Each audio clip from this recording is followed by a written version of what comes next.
ہم خود کو خود کی عدالت میں کھڑا کریں، 1 منٹ میں فیصلہ ہو جائے گا، سب کو پتہ لگ جائے گا کہ میں کامیاب ہوں یا میں ناکام ہوں۔ جو میں کر رہا ہوں، کیا میں جنت میں جانے والے کام کر رہا ہوں، یا میں اپنا وقت ضائع کر رہا ہوں، ٹائم پاس کر رہا ہوں، یا میں دھوکہ دے رہا ہوں۔ اور دھوکہ میں خود کو دے رہا ہوں، اللہ کو تو دے نہیں سکتا۔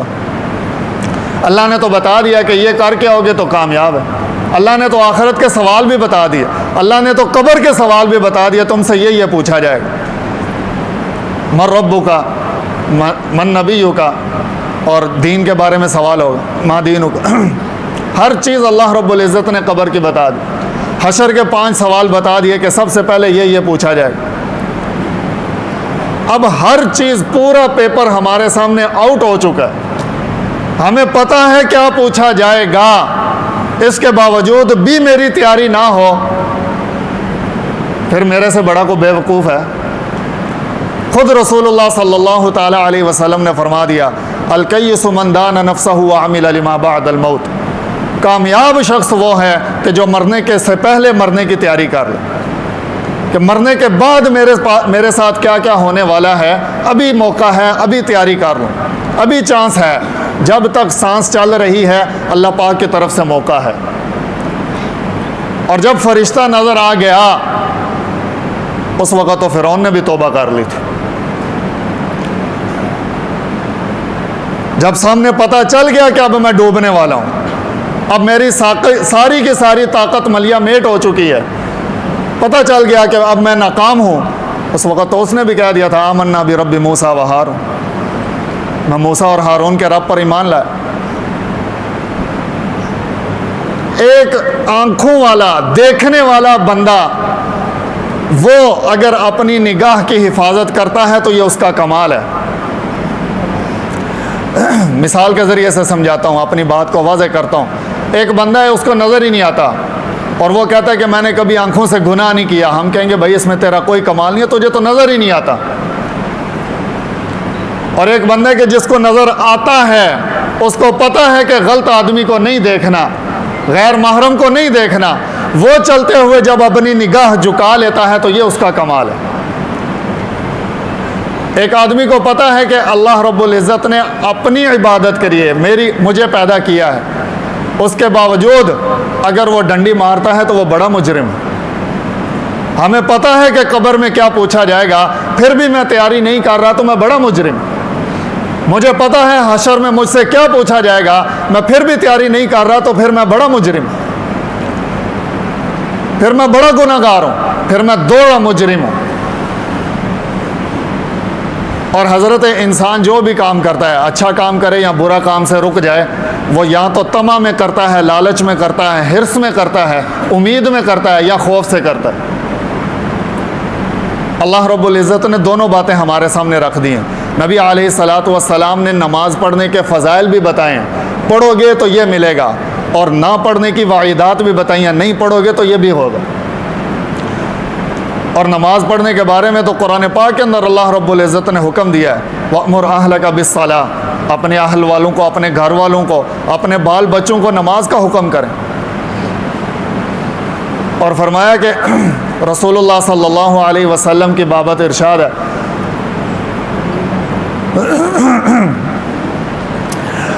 تو سب سے زیادہ ضروری اعمال میں سے جو اس چیز کی ہم نے تیاری رکھنی ہے، جس چیز کے بارے میں ہمیں سب سے زیادہ سوچ ہونی چاہیے، فکر ہونا چاہیے، وہ نماز ہے۔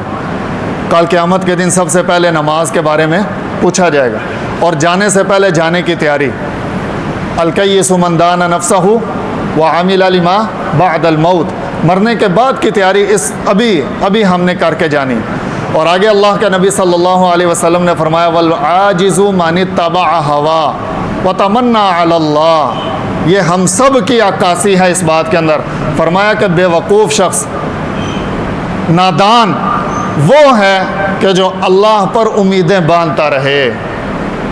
جیسے آج کل ہم سارے کے سارے، میں بھی ایسے ہی، سارے ایسے ہیں، اگر کسی کو کہا جائے بھائی نماز پڑھو، وہ کہتا پتہ منو پڑھنی چاہیے، پتہ منو پڑھنی چاہیے۔ اور قیامت میں جو اللہ رب العزت نے سوالات رکھے ہیں ان میں سے ایک سوال یہ بھی ہے، بتا اپنے علم پر کیا عمل کیا۔ ہم سارے کہتے ہیں منو پتہ ہے، اسی پتے پر کل قیامت میں سوال ہوگا کہ پتہ تھا حلال کھانا ہے پھر حرام کیوں کماتا رہا، پتہ تھا نماز پڑھنی ہے پھر کیوں نہیں پڑھی، پتہ تھا غیر محرم کو نہیں دیکھنا پھر بھی کیوں تاڑتا رہا، پتہ تھا کہ صحیح کیا ہے غلط کیا ہے۔ اللہ نے پوچھنا ہے اپنے علم پر کیا عمل کی۔ اور وہ سوالات ایسے نہیں ہیں کہ جیسے ہم یہاں پر بیٹھے ہوئے ہیں، پنکھا چل رہا ہے، نیچے کارپیٹ، نہیں، اللہ کے نبی نے وہ نقشہ بھی کھینچا ہے، اللہ نے خود قرآن کے اندر وہ نقشہ کھینچا ہے۔ وہ قیامت کی ہولناکیاں اللہ خود بتا رہے ہیں، اللہ کے نبی بتا رہے ہیں۔ میں ایک واقعہ سے سمجھا دیتا ہوں۔ استاد محترم نے قیامت سمجھانے کے لیے بچوں کو تھوڑے تھوڑے پیسے دیے کہ جاؤ بھائی یہ پیسے نا آپ خرچ کر لو، کسی کو 10 روپے دیے، کسی کو 100 روپے دیا، کسی کو 1000 روپے دیے، اور ٹائم بتا دیا کہ شام تک سب نے سارے پیسے خرچ کر کے آ جانا۔ بچے بڑے خوش ہو گئے، جس کو 10 ملے وہ بیچارہ پریشان ہے، ویکھاں یار 10 روپے میں کی لواں تھا، ایک بسکٹ کا پیکٹ نہیں آنا 10 روپے کا۔ جس کو 100 ملا وہ خوش تھا، چلو تھوڑا بہت گزارا ہو جائے۔ جس کو 1000 ملا وہ بڑی چھلانگیں لگا رہا، آج تک وارے نہیں آ رہے ہو گئے، آج تک ٹینشن ہی کوئی نہیں، 1000 روپے لب گیا مفت دا یاشی کران۔ شام کو جب سارے اکٹھے ہو گئے تو استاد جی نے بتایا تھا کہ میں پوچھوں گا کدھر کدھر خرچ کیے تھے۔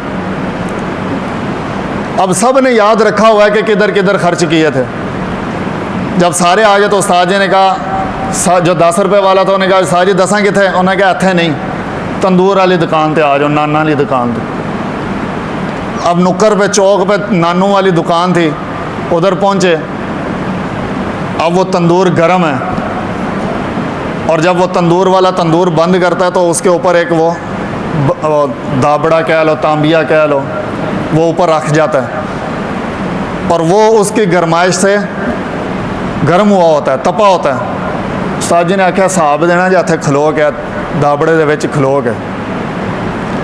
اللہ کے نبی نے فرمایا کہ قیامت کے دن زمین تانبے کی طرح تپی ہوگی،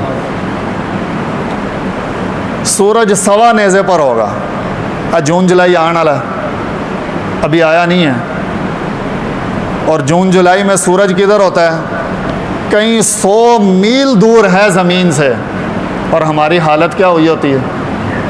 سوچیں کہ وہی سورج سوا نیزے پر ہو، جدھر یہ پنکھا چل رہا ہے اس سے بھی نیچے ہو،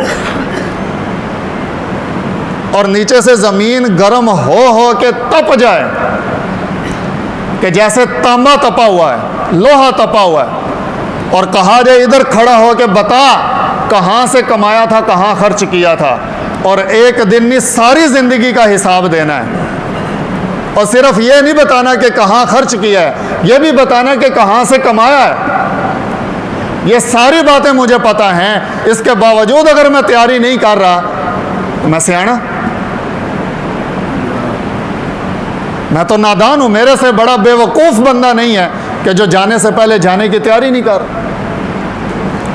جس کو پتہ ہے کہ یہ پوچھا جائے گا پھر بھی وہ تیاری نہیں کر رہا۔ وَالْعَاجِزُ مَنِ اتَّبَعَ هَوَاهُ، بے وقوف بندہ وہ ہے کہ جو اللہ پر تمنا لگا کے بیٹھ جائے، اللہ پر امیدیں لگا کے بیٹھ جائے۔ اللہ بڑا غفور الرحیم، یہ ساری کی ساری باتیں اللہ نے بتائی ہیں کہ میں یوں کرنے والا ہوں۔ اللہ نے بتایا ہے کہ میں نے جہنم بھی بنائی ہے، اللہ نے بتایا کہ میں نے جنت بھی بنائی ہے، اللہ نے بتایا ہے کہ انسان کو اس لیے پیدا کیا ہے کہ ہم جان سکیں ہم تک جو آئے ان میں سے کون اچھے کام کر کے آ رہا ہے۔ اچھا یہاں پر ایک اور بات بھی بتا دوں، قرآن ہی کی گفتگو ہے، قرآن ہی کا انداز ہے، قرآن ہی کی آیات ہیں۔ آج کل نیکی کا بڑا ٹرینڈ چل رہا ہے، الحمدللہ ثم الحمدللہ، اللہ پاک ہمیں اس نیکی پر استقامت عطا فرمائے۔ نیکی کا ٹرینڈ، میں نے یہ لفظ جان بوجھ کے بولا، نیکی کا ٹرینڈ اس وجہ سے بولا ہے کہ نیکی کرنا بہت آسان ہو چکا ہے، ایک رواج بن چکا ہے، فیشن آ چکا ہے نیکی کرنا، کہ پہلے تسبیح ہاتھ میں بہت کم ہم دیکھا کرتے تھے، آج کل بڑی بڑی گاڑیوں کے اندر بیٹھ کر وہ ڈیجیٹل تسبیح کا بڑا رواج ہے۔ لوگوں نے ہاتھوں کے اوپر وہ ڈیجیٹل تسمیاں پہنی ہوئی ہیں، ہر وقت ہاتھ میں ہیں، ماشاءاللہ ذکر اذکار کر رہے ہیں۔